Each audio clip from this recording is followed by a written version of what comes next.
guys, welcome back to another video. We have some articles from lawyers and their expectations and their analysis and experts' opinions on the Xbox Activision Blizzard acquisition, on what they think is going to happen, if the deal is going to go through or if it's going to get blocked. And this is an article here, firstly from IGN, where they got a couple of lawyers on here. I believe there were 3 different opinions, and they all have different takes on what they think is going to happen. So let's just see what they have to say. Now, before we continue, I see about over 50% of you are new to the channel. If you enjoy what you see here, I put out daily content, gaming news, Xbox news, all that type of stuff. And I'm almost at 10K subscribers. So if you want to help me get there, if you like this video, please consider hitting that subscribe button. But let's jump back into here. And like they say, they consulted 3 legal experts about the particulars of this deal and what the outcome might be. Now, it's a pretty long article, but they started off, they're talking specifically here about the FTC and why they are going to court and the reason the FTC do what they do.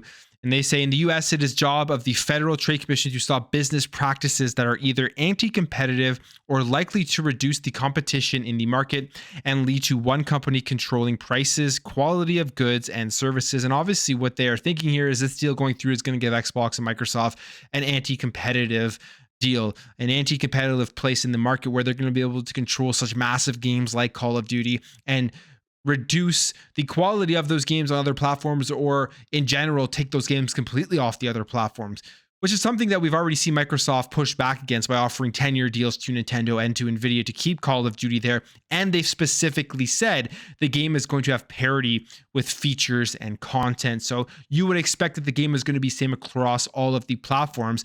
And another thing is, even right now, when you look at Call of Duty, PlayStation doesn't have content parity across all the platforms with the game because they have a marketing deal with Activision. So there are game modes and features within Call of Duty that aren't available on Xbox. So right now, what they're complaining about is currently happening because of PlayStation, because of the marketing deal that they have created with Activision Blizzard. So the FTC has sued to block Microsoft. That happened in December, and the trial date would be all the way in August if it gets all the way to that point. So the lawyers are talking about what they think what would happen if it gets to the trial. And we'll pretty much get right to that part, because a bunch of the stuff is just kind of explaining what has already happened and the stuff that they have focused on for the reason why they are suing them, in terms of the fact that they look at consoles, high performance consoles, and that could give Xbox a monopoly over PlayStation, but they're not considering PC and mobile gaming in there. They're not considering the Nintendo Switch in there. Again, it's another example how the regulators and Sony have painted the market for that. It isn't Microsoft and Xbox that have come in and painted the market. People were talking about this with that poster that was shown off at the European Commission, where they showed that PlayStation owned 80% of the Europe market, whereas Microsoft and Xbox only own 20%, which they were just responding to the way that the regulators have created the scenario. One of the things to actually note, though, first, before we get to the lawyer decisions, is the FTC.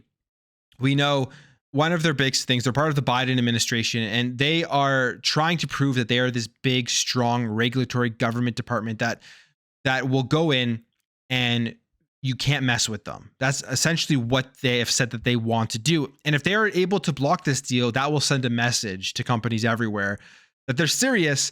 And there is a chance that if you go out and make acquisitions, it may potentially get blocked, and then you're going to have to pay these big fees and these big fines for the deals not happening. You may have to pay fines for breaking deals before they get all the way to the end of the process, because as we know with the Xbox Activision Blizzard deal, they may have to pay $3 billion if they see that this isn't going to happen, if it isn't going to go through, and then they go ahead and break that deal. But so far, the FTC has not done very good at blocking the deals that they've been trying to block. It says here, it's already seen an attempt to block the sugar industry deal fall through, and even more relevant is its recent failure to stop Meta from acquiring fitness VR company Within Unlimited. That said, it did score a victory last year when Nvidia nixed its planned $66 billion acquisition of chip designer ARM, and another even more recently against a planned book publishing merger. So they have won some deals, but they've lost quite a few as well. And they say here, a win against Activision would send a message to major tech companies that the FTC, at least under current leadership, isn't messing around. I think that's one of the biggest things as to what is going on here with the FTC. It's political posturing. They're trying to prove that they are powerful and not to be messed with. And I think that's pretty obvious with everything that has been going on. They go on here and say the FTC's argument against Microsoft is that by acquiring Activision Blizzard, it would substantially lessen competition in the relevant market per the antitrust as laid out in the Clayton Act. And again, they talk about the different silos, I guess, that they look at. High performance consoles, and as well as the cloud gaming and the subscription service side of things. Now, when we move down here, the lawyers weigh in. So there's 3 lawyers from different firms, I believe, and they talk about what they believe is going to happen with this deal. First of all, we have David Hopp here, who explains the 3 major arguments that Microsoft could use in order to win this case. He says, Hopp said that Microsoft can either prove that it won't lessen competition in the games industry or prove that the FTC's definition of the relevant market is poorly defined in order to win this case. Thus far, he said Microsoft's argument is primarily centered on 3 major points. First of all, that neither Microsoft nor Activision are the dominant players in their respective markets, consoles, and game publishing, so their merger wouldn't really change the competitive landscape in a meaningful way. I mean, we saw that at the European Commission. That's what they really were focusing on with that big poster. They aren't the dominant player in the market there. And in any market, they aren't the dominant player. Sony and PlayStation are the dominant player in North America, in Europe, in the UK. And they're out there trying to show that they're not in first place and that this deal isn't going to make them in first place. Sony is still going to be able to survive and thrive if Activision Blizzard is a part of Microsoft. They say this is a primary argument Microsoft is trying to make when it downplays its own capabilities and pumps up Sony's power. It's a third-place console manufacturer by Nintendo and Sony, and if Activision Blizzard is just one publisher in a giant sea of them, then what is the big deal? And we've seen both Sony and Microsoft downplay both of their powers. Reality of the situation is they're both very powerful companies, and Microsoft's a $1 trillion company, so they can downplay it all they want, but they are very powerful, and this deal will make them more powerful. Will it make it anti-competitive? I don't think so. Will it give them the ability to foreclose Sony? I don't think so either, but it will make them even more powerful than they already are. The second point here, it's offered to commit to long-term license agreements for Call of Duty to its major competitors. We've already seen that, and we already talked about this. 10-year deals, they're not going to degrade the games on other platforms. So that's something that it almost seems like why is that even still discussion with these deals that have been made and what they have said publicly? Sure, they could be lying, but it's very doubtful that they will be lying, especially when you hear things from like Gabe Newell and Steam and how they said that Microsoft has been a company, or you could say Phil Spencer specifically has been a man of his word when it's comes to dealing with the other companies out there in the gaming industry. And the third point, that the deal is actually pro-competitive because it gives Microsoft a leg up in the mobile games business via King, where it didn't have one before. And that's one of the main things we continuously are seeing Phil Spencer, Xbox, focus on. King, mobile gaming. They're trying to do this deal to try to break up Apple and Android as the only dominant players within the mobile gaming industry. And King will help them do that. Getting all of the other mobile games from Call of Duty and from Diablo will help them do that. Being able to make their own store where people have to go to and download these mobile games would give them as well a piece of the competition, a piece of the market against Apple and against Android.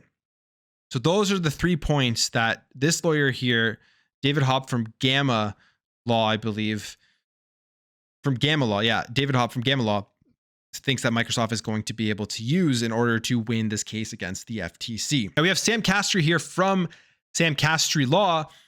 What he says here with Microsoft is that they don't even actually have to prove anything because the burden of proof is on the FTC. So for them to win, they don't have to prove anything. He says the burden is on the FTC to prove their own case. If the FTC can prove its case, then Microsoft doesn't have to do anything.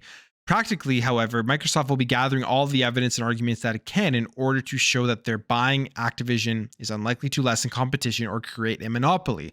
And that's the thing here. The FTC, the burden is on them to prove that this deal is going to be anti-competitive. And one of the things Xbox has been trying to do, which continuously is being pushed against and extended, is subpoena PlayStation to gather information to have that info and that case that they will be able to present in court if it gets all the way to the court date in August. And that's something will that happen? Will Sony actually have to present those documents? Or will they be able to win something or win a motion to quash the actual subpoena, therefore not have to show the stuff that they are showing and I don't know. We'll see what happens because it continuously gets extended. But if they have to get those documents, maybe for Sony side of things, they want to get a deal done before they actually have to produce the documents that would really go against the case that they are presenting to the regulatory bodies and to the FTC. Maybe at the end of the day, when it all comes down to it, both companies are trying to push this to the end as much as they can, but they both really don't actually want to go to court. And whatever they think is the most probable outcome, they may end up making a deal. And I think on the Sony side, I think they may end up just saying, we'll make a deal if we can get some wins, small wins at least, out of Xbox purchasing Activision Blizzard. But who knows? We'll see what happens with that. I think the documents that Sony is supposed to be providing will be very interesting and very helpful to Microsoft if that actually ever happens, because it seemingly just keeps getting extended. Now, we get to the interesting part here where they talk about who they think will win this case against the FTC. And it says both Castry and Hop agree that that much of how this goes will hinge on how well both the FTC and the US judicial system actually understand the game's business. Something we've talked about on this channel, something you see people talking about all the time. These regulators, do they even understand the game's business? You would think, sitting back and looking at some of the arguments that they have made, they aren't taking into account a lot of stuff that gamers talk about, gamers know about, with the third-party exclusive deals, with some of the stuff that PlayStation has been doing throughout the years. You think that they don't fully understand everything that is going on within the gaming industry. And they're saying here that that may actually be the case based off of previous cases that they've been a part of. But they are hoping that they do actually understand this. I remember an oral argument in a copyright case in the late 90s or so. I don't recall the case's name, but one of the judges, whom was a somewhat elderly woman, says, I don't see how video games is any more expressive than a greeting card. My jaw is still on the floor after hearing that. Video games have made large strides in the popular consciousness since then, but there are still an unfortunate number of people who only think of video games as bleeps and bloops and Pac-Man. Not that there's anything wrong with bleeps and bloops and Pac-Man. It's possible that a judge who knows nothing about the gaming industry might be more willing to uncritically adopt the FTC's definitions of relevant markets, and that would be a mistake. However, I think that overall judges in video game cases have historically tended to make a real effort to understand games and how they work, and the FTC is one of the more tech-savvy federal agencies in general, so it might not be a big concern in practice. And specifically when he's talking about the relevant markets here, which the judge may just take everyone's opinion on what these documents have been saying so far about them, even if they don't fully understand them. Right now, the FTC is trying to argue that the deal would create a monopoly in a narrow definition of a specific market, such as the high-performance consoles, which we talked about earlier on this video, which would only include the PS5 and the Xbox Series. One of the main things there, not including the Nintendo Switch. Then it would define content library subscription services as a different market and cloud gaming as another one. And Castry says the idea here seems to be to show an impact in a very narrow and very artificial segments of the game market rather than an impact on video games as a whole. So concern is that the judge looks at these definitions of these console markets, of the relevant markets, and thinks that represents the entirety of video games, which is one of the main things I think with Xbox and Nintendo when they made that 10-year deal. It was Xbox showing that Nintendo should be included as a part of the relevant markets that should be considered in this deal. And they are willing to work with them, and that they've also survived the Call of Duty for a number of years since the last one was Call of Duty Ghosts on the Nintendo Wii U, and they have thrived. Not just survived, they've been a leader, Nintendo. So that's what Microsoft hopes that these judges, I'm assuming, are going to look at, rather than just focusing only specifically on Sony and the high performance console market, which again, I think Nintendo should be a part of this entire discussion. It's always been the big three. Just because the technical specifications of the Switch are a bit lower, it should still be considered, because you still have tons of third-party stuff. You still have stuff that is available on both Xbox and PlayStation to play on the Switch. You have tons of mature rated games. It's not like it's like the Wii U, where it was a failure of a console, but there really wasn't anything third-party. And then even with the Nintendo Wii, that was a console that primarily sold where people just wanted to play Wii Sports. People would pick it up, play Wii Sports for a couple hours, and then wouldn't play it anymore. But the Nintendo Switch is literally, I would say, much closer to what the Xbox and PlayStation represent, which would be being able to play any types of games you want, not just family friendly and not just first party Nintendo Switch games. So that's what they're hoping the FTC judge takes into account, because that would make it a fair verdict for whatever that verdict may be. Now, again, the trial would be in August if it gets there. Just pointing that out. Now, when it gets to the conclusion, the three lawyers, Castry, Hop, and then the third one introduced here, Mark A. Lemley, they were split on what they think was really going to happen at the end of the day. Castry believes that Microsoft has good arguments and that they have the willingness to keep games on multiple platforms and the resources to take this deal to as far as it will go. Even if they were to lose in court, go ahead and appeal it and all that type of stuff, which would end up getting the deal to get put through. He says, I think that the FTC's plan to define a bunch of hyper-specific submarkets within the gaming sector is just plain incorrect, and I was struck by a number of iffy to inaccurate statements in their complaint. I don't think, for example, that cloud gaming subscription services are a relevant market unto themselves. Nintendo Switch might have a different price and technical specs compared to the Xbox, but Switch isn't in a totally different market. Switch and mobile and PC are all relevant competitors and alternatives to Xbox and PlayStation.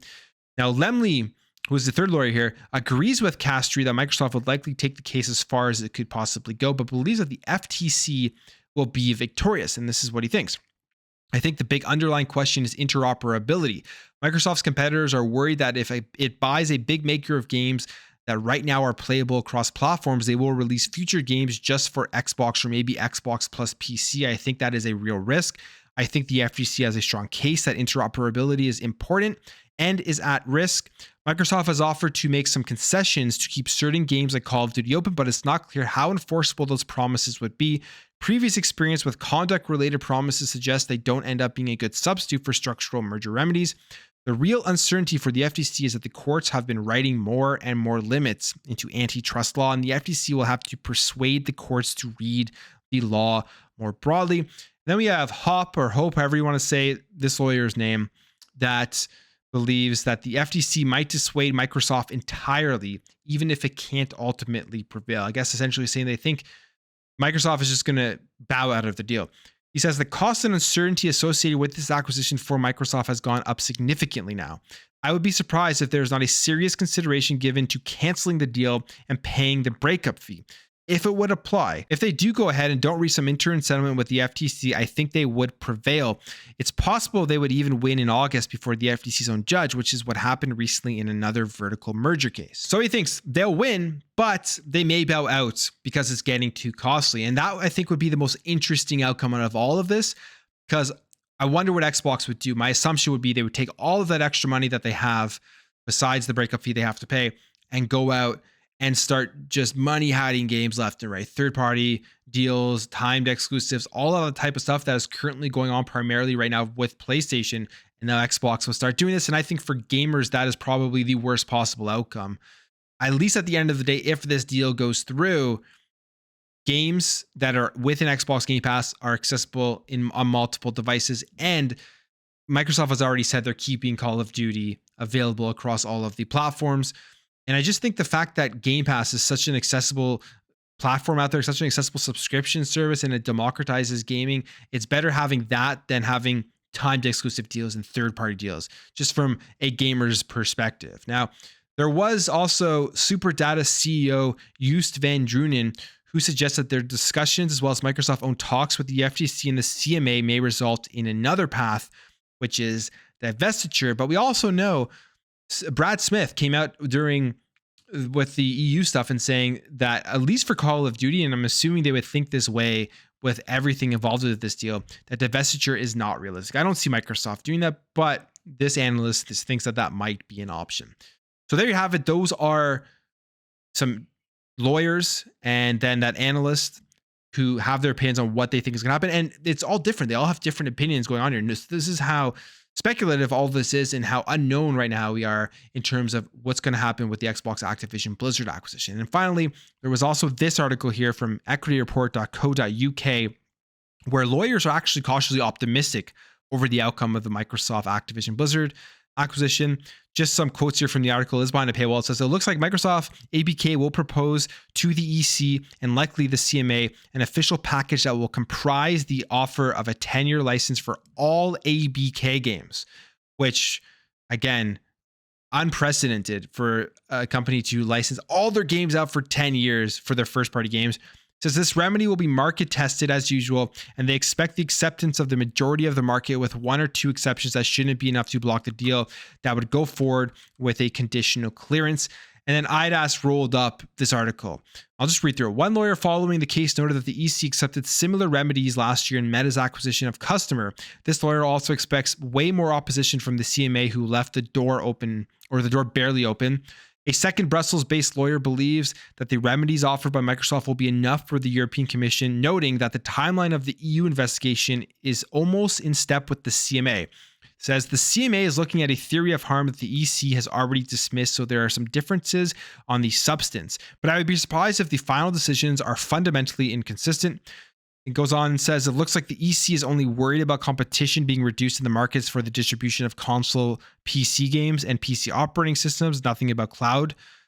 The same second lawyer dismisses the concerns regarding Call of Duty because recent acquisitions in the audio-visual sector, like 21st Century Fox, didn't focus on single money-spinning franchises. It's true, those are huge.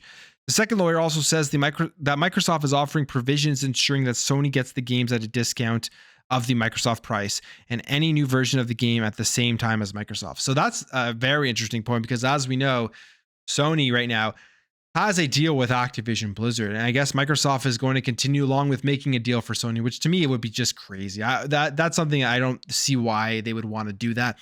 You're giving them Call of Duty for 10 plus years, or at least 10 years, then most likely after, depending on what decisions they come to. You just give them that 70-30 split like every other company out there. You don't show preferential treatment to Sony. And if that's a remedy that these regulators makes Microsoft do or suggest Microsoft do, I think that's just absolutely absurd that would happen. But we'll see. Google raised concerns again about the merger creating a very Windows-centric environment, and developers have to write for Windows. This lawyer believes that the EC has already decided that this concern doesn't make sense. So they're already going through some of their arguments that they've presented and realizing they don't make sense. And that's the thing. This is a process. This is why they put out these provisional findings. It doesn't mean that they're going to stick with on these provisional findings to the very end. They're going to go through it. They're going to see responses and from Microsoft and from other companies, and they're going to realize some of the stuff that they determined just doesn't make any sense as a reason to block this deal. Goes on here and says it looks like Microsoft ABK will propose to the EC and likely the CMA an official package that will compromise the offer of 10-year license for all ABK games, thing we just read. Which again, that's crazy as well to me that they would have to do that. I think offering Call of Duty 10 years is a huge thing, but now they're going to offer all ABK games. Wonder what that will mean. At the end of the day, as a gamer, I just hope it doesn't mean anything about subscription. Like I hope it does. They don't say they won't put these games within to Xbox Game Pass, because that would be very disappointment. At that point, I would just hope that they go out and make other deals to get more games into Game Pass from other publishers and developers. This remedy will be market tested as usual, and they expect the acceptance of the majority of the market, with 1 or 2 exceptions. That shouldn't be enough to block the deal that would go forward with conditional clearance. Finally, the CMA is still the final boss, but it's starting to sound that the EC and China are going to approve the deal. It's also interesting that the EC maybe is not worried about cloud gaming. And we've heard China, they have support apparently from Tencent and another company there. I think it's NetEase potentially that's for it or against it. There's 2 for it and 1 against it, and Tencent apparently is one that is confirmed that is for it. So we'll see what happens. But there you have it. A bunch of lawyers have weighed in. It's pretty split. This article, they're more cautiously optimistic, but the IGN article, they're split with 3 different outcomes they believe is going to happen. I'm going to leave that there, guys. Let me know what you think about all of this with the lawyers' opinions. And do you think, at the end of the day, what's going to happen with this deal? Which outcome do you think is the most likely? If you enjoyed this video, hit that thumbs up. If you're new here, hit that subscribe button, and I'll catch you guys in the next video.